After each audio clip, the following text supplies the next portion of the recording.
So there's a very real reason why a lot of us struggle to change. Like there's something in us that desires to be different, to be new, to be something more, but we still struggle with this reality. And I need you to understand this, that your biggest enemy isn't your biggest hater. It isn't a friend. It isn't a person that was in your life at some point. Your biggest enemy is always going to be you. Like you are the biggest person that's going to speak to you the way that you're going to either listen or ignore or believe or distrust. You are going to talk to you more than anyone else in this world is ever going to speak to you. You're constantly in your mind. You're constantly the one that's just going back to your brain. You're constantly the one that has to sit in this reality of who you are. So I need you to understand that if anything is going to change, if anything's going to become different, there are some things that you have to break down that you have become accustomed to. First of all, before we dive into anything about this, you need to understand that how you speak to you matters. Like you are the person that's going to advocate for you, be your biggest cheerleader, or you're going to be the one that's going to damn and demean you. You're going to sit there and actually believe that you're not worth anything, because believe it or not, your brain, the way it works, the way it was wired, is literally to trust you. So if you tell yourself repeatedly something, your brain is eventually going to create these neural pathways in which it's going to actually believe whatever you're saying. So if you tell yourself every single day that you're terrible, that you can't make it, that you're not going to succeed, that you're all these things, I promise you, you will believe that.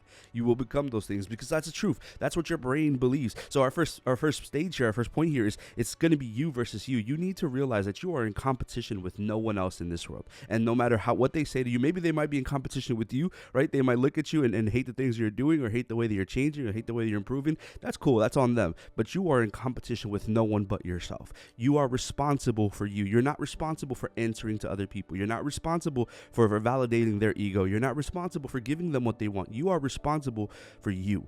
You're responsible for the changes you make, for how you improve, for how you become better, for the places in your life that you increase and grow in. And it's always going to be you versus you. But what happens sometimes is that we think that we have to validate other people, so we invalidate ourselves. We allow ourselves to become less because we think that what they're saying is so important that we have to live for that. You need to establish that nothing else matters. You can love people, you should care for people, you should give, and you should be a good person to people. But at the end of the day, the only person that you need to worry about and improve about is you. Obviously, your family is going to be things that are a part of you, right? They're a part of your life. They're a part of who you are. And these are people that you're going to help improve. But you first, you can't lead without being able to improve you. That whole plane analogy, right? You can't save people. You can't put masks on other people until the mask is on your face first. If you don't worry about you, if you don't improve you, if you don't worry about becoming the best version of you, not to prove anyone wrong, not out of a place of hurt, but out of a place of reality, or where you're just tired of being in the same thing, or you're tired of feeling the same way, that's when things are going to improve. When you decide that you're the best, that the only option that you have in this world to fix is you. And trust me, it's a struggle. I've wrestled with this. The more I learn, the more I grow, the more I'm trying to actually implement these things in my own life. And I understand the struggle of it. But at some point, if you do not wrestle with it, it's going to wrestle you. It's either you fight against it or it just beats you up. You have to choose what's going to change. Am I going to sit here and allow the mistakes of my past, or the lies that I believe are going to allow these things to dictate and control me, or am I going to step up against them? Our next point here is things that you have to replace. And sometimes those are people. Sometimes there are people in your life that you have to replace because they're not benefiting the person that you are going to be. They're not benefiting the chapter that you're in. They're not benefiting anything in your life. They're only taking and stealing. And while that's happening, you're losing. You need to replace certain things, certain actions, certain habits, certain patterns in your life, because we cannot become accustomed to them. There are certain things that we think that we can change or can't change by just not doing it. I need you to understand that change doesn't happen by abstinence. You abstaining from doing the thing doesn't mean that the thing doesn't exist. It just means that you're resisting it for now. And resist, absolutely, but you have to replace it. Resisting is not enough. Replacing is what's going to make that thing fully leave. If you are in something, in an addiction, in a habit, in a pattern, and you are just resisting, eventually what's going to happen is you won't be able to resist. But if you replace, that thing no longer exists. So replacing things that are negative, that are killing, that are hurting you, for something positive that's going to help you grow.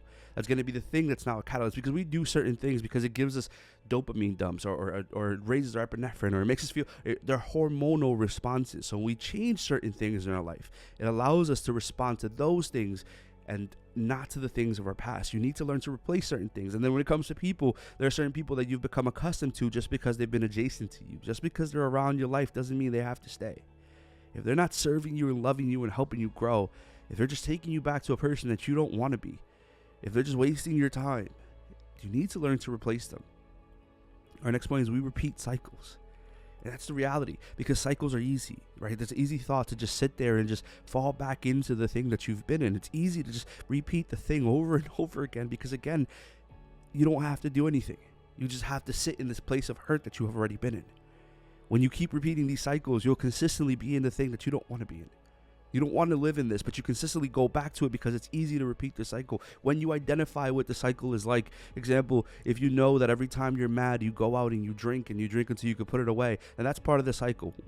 How do we interrupt that cycle? We choose today to do the hard thing, to do the thing that's going to make me feel out of place, going to make me feel uncomfortable. It's going to, for some people, it's even going to send you into a point of relapse, and you feel like you're just going crazy with it.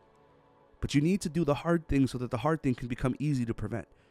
You need to go and identify that cycle and not choose to go back into that because you know it's easy, but actually do what's hard because you want to replace that, because you no longer want to continue in that. Resist until you can replace. Our next point is, who cares anyway? Like, who cares about the things that you do or don't do?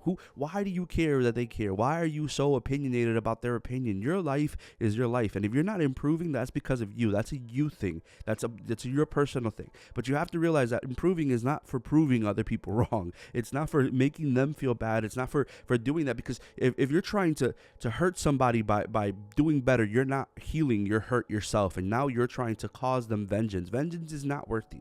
The word says that vengeance of the Lord is not yours. Stop worrying about vengeance. Stop worrying about being this just to prove someone else wrong. You do what you need to do because you need to do it. You need to heal because you desire to heal, and not because you want to hurt other people. You need to succeed because you desire to succeed, and not because you think it's going to be an aha moment to a person. So what? They don't care. You shouldn't either. You should not be living life to prove people wrong. And in that same breath, you shouldn't be living life to prove anything to anyone. You shouldn't be living your life to sit here and justify or edify what they're saying about you. Who cares? As long as you're the one that's doing something for you, as long as you're successful for you, as long as you love you, as long as you grow to be the person that you were made to be, that God has already decided before time existed, if you grow into that person, that's who matters. It doesn't matter what anyone else has to say, because everyone's always going to have something to say. There's always going to be the peanut gallery is the loudest place in this world, because they always have something to say. They don't know what's happening. They don't know what's working. They don't know the inner parts of anything else, but their opinions, they think that those are gold. So what? Let them have them. They shouldn't affect you in any way. And finally, our last point is a life worth living. Who wants to live a life where you're repeating cycles of hating yourself? You need to live something that is going to be beneficial and amazing for you and the people around you. You need to live something that's actually going to be worth living. A life worth living is never about proving or helping other people or just making things for other people. It's about you. It's about the things you do, the next steps you take. It's about the life that you live. Unfortunately for a lot of us, we're going to continue to live a life that we hate because it's easy to do the easy thing. It's easy to go back into the routine. It's easy to go back into the rut. It's easy to not want to improve because, again, why? Again, you're doing the same thing over and over again. Why would you want to improve? A life worth living is hard. But until you live it, until you choose to live the good things, you're going to consistently be the things that suck. Live a good life.